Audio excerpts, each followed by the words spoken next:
भेड़ की खाल में भेड़िया, ये कहावत तो हम सबने सुनी है। पर सोचिए, क्या यह सिर्फ एक बच्चों की कहानी है? नहीं, बिल्कुल नहीं। ये तो धोखे और कह सकते हैं चौकन्ने रहने का एक पूरा ब्लूप्रिंट है। और इसके जो सबक है ना, वो आज भी उतने ही काम के हैं, बल्कि शायद पहले से कहीं ज्यादा।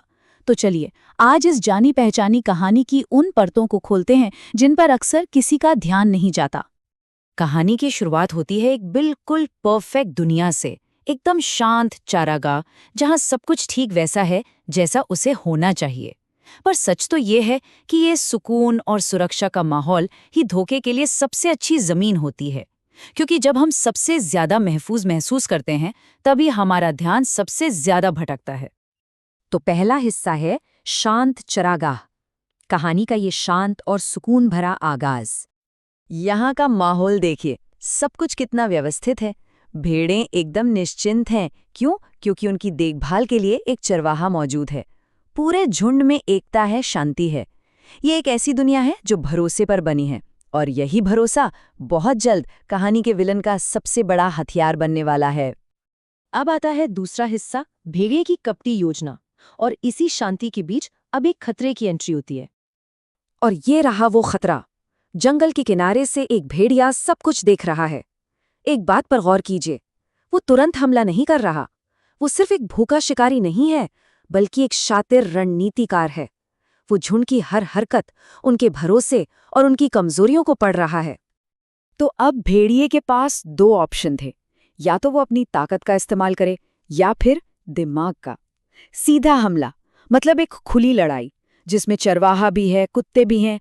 हारने का रिस्क बहुत ज्यादा था। लेकिन दूसरा रास्ता, धोखे का रास्ता, अरे वो तो उसे बिना लड़े सीधे दुश्मन के खेमे में पहुंचा सकता था।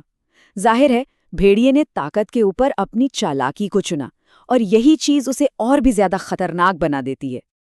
ये कोई जल्दबाजी में बनाया गया प्लान नहीं था, ये तो धोखेबाजी की एक मास्टर क्लास थी।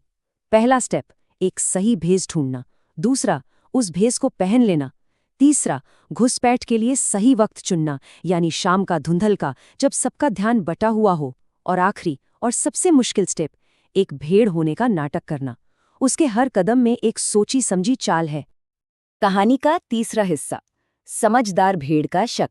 कहते हैं ना, हर बेहतरीन प्लान में भी कोई न कोई कमी रह ही जाती है, और इस कहानी में वो कमी पकड़ता है हमारा हीरो, एक समझदार भेड़।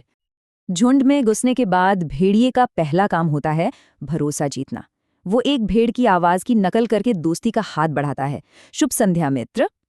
सुनने में तो ये एक मामूली सी बात लगती है, लेकिन इसका असली मकसद बहुत गहरा है, कि शक की कोई गुंजाइश ही पैदा ना हो।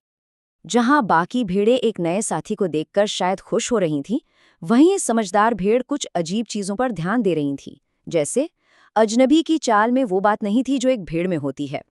उसकी आवाज में एक बनावटीपन था। और सबसे बड़ा सवाल, चरवाहे के लाए बिना झुंड में कोई नया सदस्य आ कैसे सकता है? बस यहीं से शक का बीज पड़ जाता है। और फिर आता है वो एक सवाल जो पूरी बाजी ही पलट देता है। वो भेड़ पूछती है, तुम कहाँ से आए हो? अब देखिए, ये कोई इल्जाम नहीं है, ये तो एक बहुत ही सीधा साधा सवाल है। लेकिन एक धोखेबाज के लिए यही सबसे बड़ा जाल है। क्यों? क्योंकि अब उसे एक ऐसी कहानी गढ़नी पड़ेगी जिसके बारे में उसने पहले सोचा ही नहीं था। चौथा हिस्सा, धोखे का पर्दाफाश।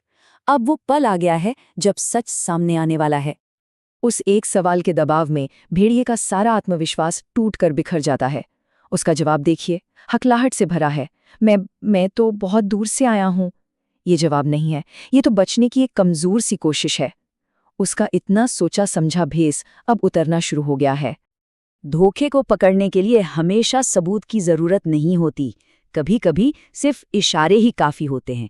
भेड़िए की लड़खड़ाती जुबान, उसकी आंखों में चमक की जगह एक अजीब सी बेचैनी, और उसका पूरा बर्ताव, ये सब मिलकर चिल्ला चिल्ला कर कह रहे थे कि कुछ तो गड़बड़ है। शब्द भले ही झूठ बोल दे, पर शरीर अक्सर सच बता ही देता है।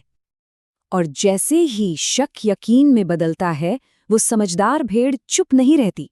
वो हिम्मत दिखाकर पूरे झुंड को चेतावनी देती है।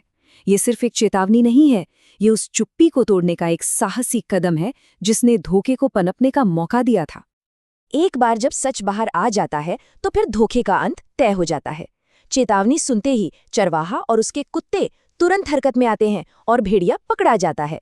उसकी पूरी चालाक योजना एक सीधे से सवाल और थोड़ी सी हिम्मत के आगे पूरी तरह से फेल हो जाती है और चरागाह में एक बार फिर शांति और सुरक्षा लौट आती है।